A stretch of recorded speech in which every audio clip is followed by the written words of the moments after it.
This video tutorial will demonstrate the proper assembly of a 36-bottle stackable wine rack. Follow the same assembly procedure for all stackable wine rack models. Before we begin, check the package contents list on page 1 of your assembly guide to verify that you have the correct number of parts. To start, orient each shelf piece with all of the bottle supports facing the same direction.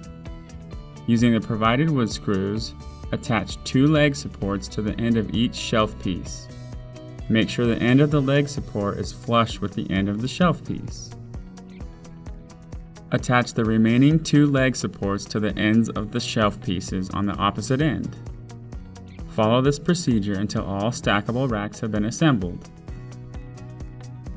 Next, stack each rack together using the provided wood dowels.